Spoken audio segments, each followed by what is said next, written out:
August 1914 was perceived in Germany as a moment of historical uplift. Mass mobilization, patriotic rhetoric, and a romanticized vision of war created the image of a purifying trial, through which the nation was expected to rediscover unity and greatness. For young men, the war represented a chance to prove personal worth, gain status, and feel part of great history.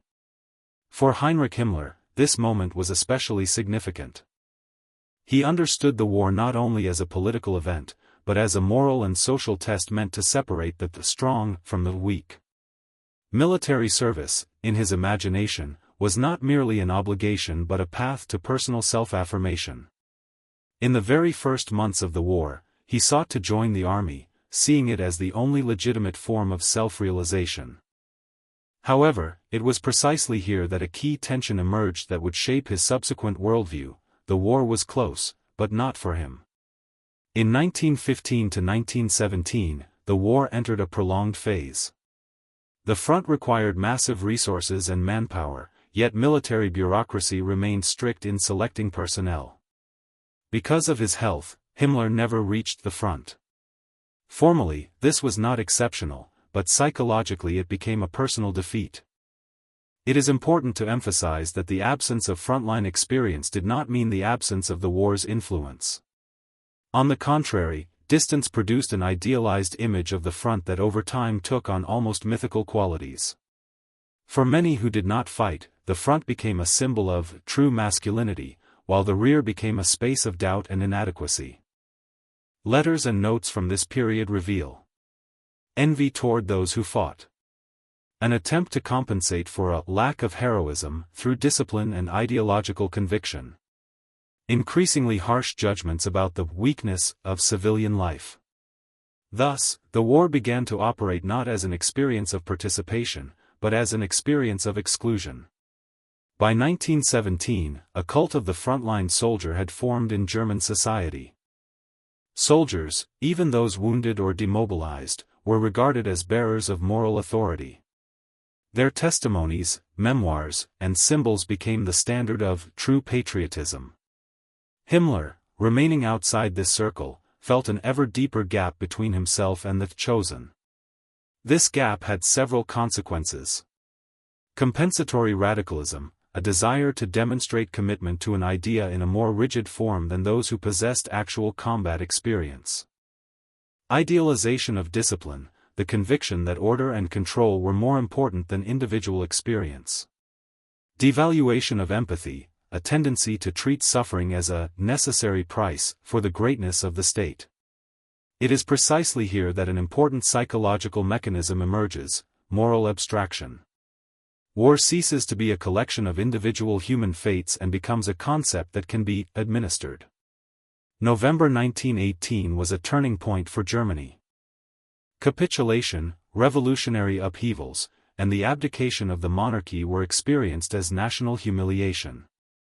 For frontline soldiers, defeat meant the collapse of sacrifice. For those who had not fought, it meant a double loss: defeat without even symbolic compensation in the form of fulfilled duty. Himmler experienced 1918 as confirmation of his own exclusion. Proof that Germany had lost not only militarily, but morally. The beginning of a search for those to blame. It is important that at this stage his thinking was not yet systematically Nazi. Yet key elements had already appeared. The belief that defeat was the result of internal decay. Distrust of democratic processes. A desire for rigid hierarchy as an alternative to chaos. The First World War became for Himmler an experience that did not happen, yet one that determined his future path. Precisely the absence of frontline service produced a sense of inferiority. Formed an idealization of force and discipline. Laid the foundation for a radical worldview in which a person's value is measured by usefulness to the state. This paradox, radicalization without personal participation, later allowed him to think in terms of structures, orders, and systems rather than individual responsibility. The war did not teach him empathy, but it taught him to seek meaning in rigid order. It is from this point that the path begins which, in the years to come, would lead him to ideological extremism and to the role of one of the principal organizers of the repressive state. After November 1918, the war did not end for Germany, it shifted into an internal condition. 1919 was marked by political collapse, revolutionary events, the loss of the imperial form of the state, and profound uncertainty. In cities, especially Munich, fear, instability, and a sense that the old rules no longer applied prevailed. For Himmler, this period proved decisive. He lacked frontline status that could have provided moral support in the new reality. Instead, he found himself in an environment where defeat demanded explanation. The democratic institutions of the Weimar Republic were perceived as temporary and weak, and political compromises as betrayal.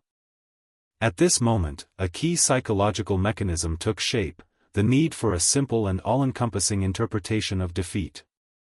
Complex socio-economic processes seemed too abstract, while radical theories offered a clear scheme of guilty, victims, saviors.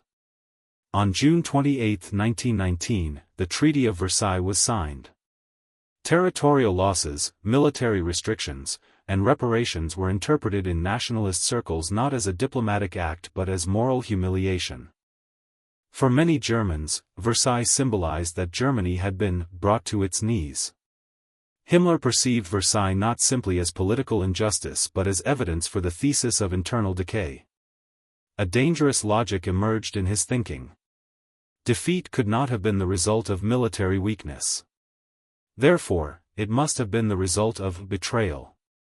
Betrayal requires identifiable perpetrators. It is here that anti-Semitic and anti-democratic ideas began to seem not marginal, but explanatory.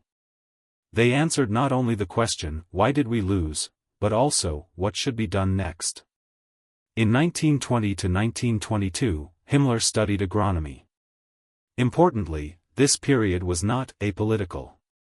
On the contrary, the university environment became a space where radical ideas were often presented in pseudoscientific form.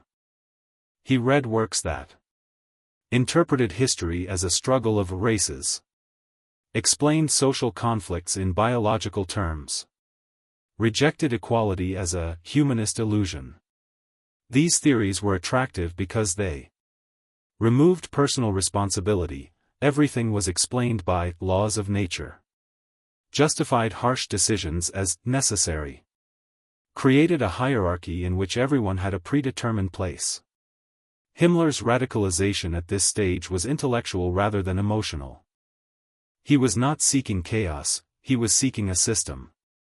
Munich in the early 1920s was a special environment.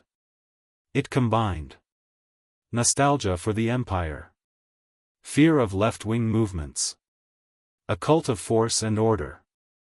In 1921 to 1923, the city became a center of nationalist organizations, veterans associations, and paramilitary formations. It was here that Himmler actively engaged with a milieu that offered a sense of belonging and purpose. November 1923, the Munich Putsch. The event ended in failure, but its symbolic significance was immense. For Himmler, the failure became a lesson. An emotional revolt does not guarantee power. A state does not collapse from a single gesture. Future success is possible only through organization, discipline, and patience. This conclusion would become the foundation of all his subsequent activity. The year 1923 was also marked by hyperinflation. Currency collapse, the destruction of savings, and social disorientation created a sense that the state had lost control of reality. For Himmler, this experience became the final argument against liberal democracy. His thinking solidified around the conviction that freedom without rigid order leads to chaos. Compromise is a form of weakness. Only an authoritarian system can save the nation. By the end of 1923, his ideological position was largely formed. He was not yet a key actor, but he thought in terms of collective guilt, accepted hierarchy as a natural condition, was prepared to subordinate personal life to a higher mission.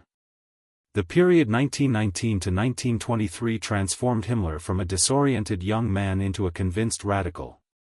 His radicalization was gradual, rationalized, reinforced by real-life crises. He did not flee from reality, he tried to rewrite it according to rigid rules. That is why the next step, joining the National Socialist movement, was not an accident, but the logical continuation of choices already made. 1924 became a period of forced silence for the National Socialist movement. After the failure of the Munich Putsch, the party was banned, its leaders were arrested or marginalized. For many supporters, this meant disillusionment. For Himmler, it was a period of strategic observation.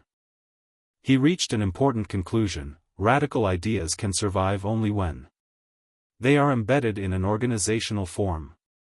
They have a disciplined apparatus. They rely not on spontaneous acts, but on daily routine. It was at this moment that Himmler's radicalism took on a bureaucratic character. He began to see the future struggle not as a series of heroic gestures, but as a long-term process of penetration into structures. February 1925, the re-establishment of the National Socialist Party. Himmler joined the NSDAP not with the enthusiasm of a newcomer, but with a clear understanding of his role. He did not aspire to be an orator or a public leader. His goal was to serve the system and rise within it. His advantages as a party member were fanatical discipline, willingness to carry out routine tasks, absence of doubts about the ideology. In the party environment of the 1920s, these were valuable qualities. The NSDAP was not yet a mass force, but it was actively building its internal structure. It was here that Himmler found his niche, organizational work that remained invisible but decisive.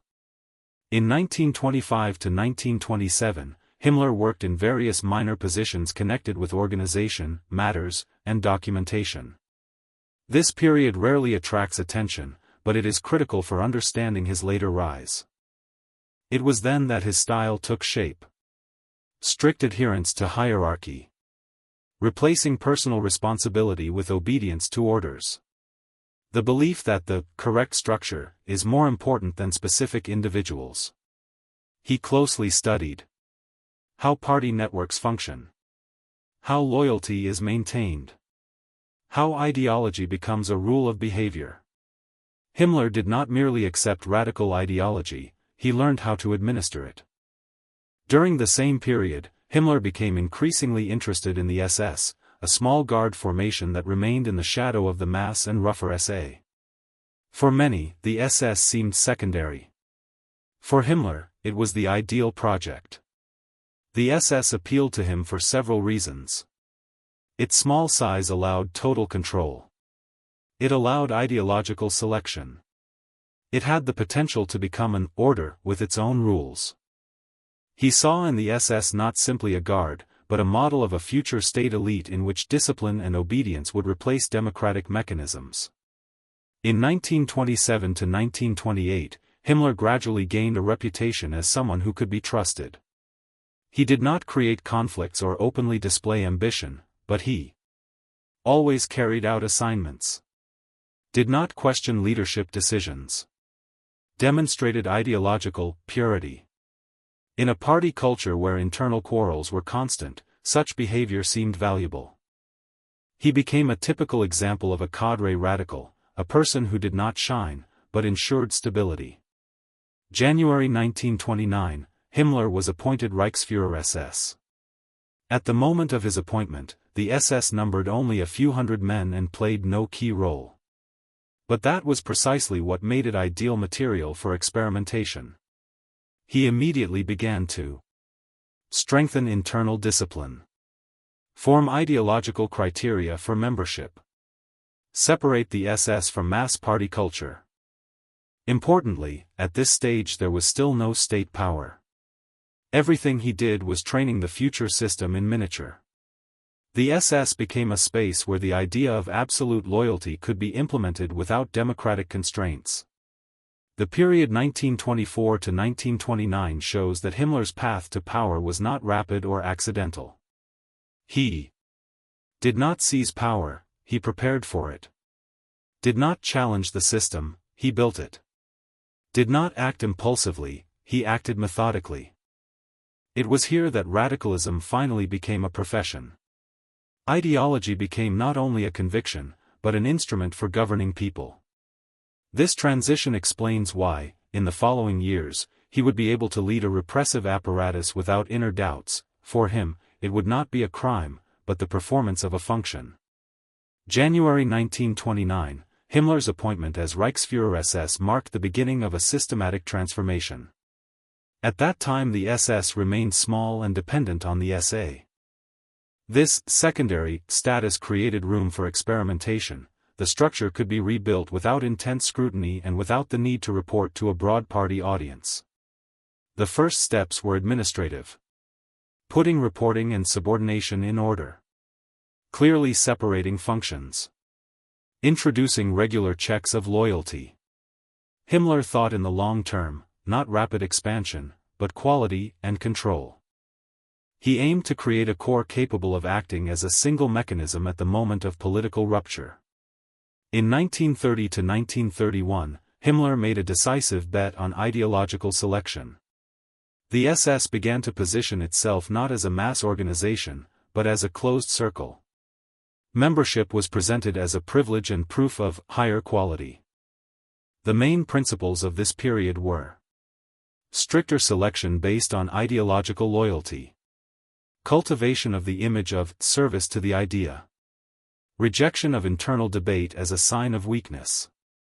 This decision had far-reaching consequences. The SS gradually lost the features of a party subunit and acquired the character of an ideological order, where personal beliefs were subordinated to a collective doctrine. Parallel to ideology, discipline was intensified. Himmler was convinced that future power could not rest on charisma, but only on obedience to orders. In 1931 to 1932, he systematically built an internal culture in which an order has absolute priority. Initiative is permitted only within defined goals. Personal doubts are treated as a threat to cohesion. This model prepared cadres to function under a future dictatorship. People learned to think not in terms of good and bad, but in terms of permitted and ordered. During the same period, internal party tensions sharpened. The mass SA, with its street culture, roughness, and populism, increasingly contrasted with the image of the SS that Himmler was shaping. His strategy was to distance the SS from the image of chaotic force. Present it as a disciplined instrument. Emphasize personal loyalty to the highest leadership. In 1932, amid the political instability of the Weimar Republic, this strategy began to bear fruit. The SS was perceived as a more reliable and predictable force capable of supporting the future regime. January 30, 1933, Hitler's appointment as Chancellor. For Himmler, this moment was not unexpected. He saw it as the result of preparation rather than a chance success. In the first months of 1933, the SS rapidly expanded its powers, gained access to state structures, became a pillar of the new regime. It mattered that the SS was already ready to act as a state instrument. Internal discipline, ideological uniformity, and a clear hierarchy allowed it to integrate smoothly into the mechanisms of power. Throughout 1933, Himmler focused not on public actions but on institutional control. His decisions aimed at consolidating influence, coordinating party and state bodies, creating legal exceptions that expanded SS authority. These steps laid the groundwork for further concentration of power.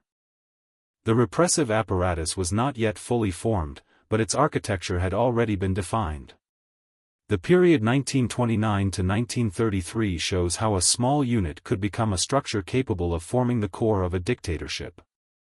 Himmler thought in terms of systems and processes, trained cadres for unconditional obedience, turned ideology into everyday administrative practice. That is why, when the Nazis came to power, the SS did not need to adapt. It was already a model of the future repressive state, compact, disciplined, and free of internal doubt. After January 30, 1933, the new regime needed to consolidate control quickly. For Himmler, this meant shifting from a party organization to state governance. Already during 1933, he obtained leadership posts in the Bavarian police and then expanded his influence at the national level. Key decisions of this period included merging party structures with state functions without clear legal boundaries, expanding preventive measures outside judicial procedures, creating a vertical chain of command in which the police and the SS acted as a single mechanism. 1934 became the moment of final consolidation of SS autonomy. From then on, the organization functioned as a state within a state, with its own policy, norms of loyalty, and channels of influence. Himmler established a principle that would become decisive: the law is what is ordered. In 1935, the regime moved from temporary measures to norms. The adoption of racial laws created a legal shell for discriminatory policy. For Himmler, this mattered not only ideologically but administratively. Repression received formal justification. 1936 was decisive. Himmler became head of the entire German police.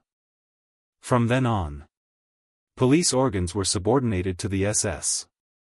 Control over internal security was concentrated in one set of hands. Decision-making mechanisms were maximally simplified. This step eliminated institutional restraints. The state began to act not through a balance of bodies, but through a single will implemented administratively. In 1937 to 1939, war was increasingly treated as inevitable.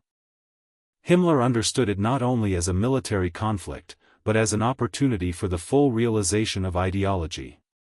During this time the SS prepared to operate in occupied territories, expanded its base, refined coordination between police, administration, and party structures. September 1939, the beginning of the Second World War. War removed the remaining legal constraints. A state of emergency became permanent, and temporary powers became open-ended. Himmler's managerial logic was simple: efficiency is more important than law.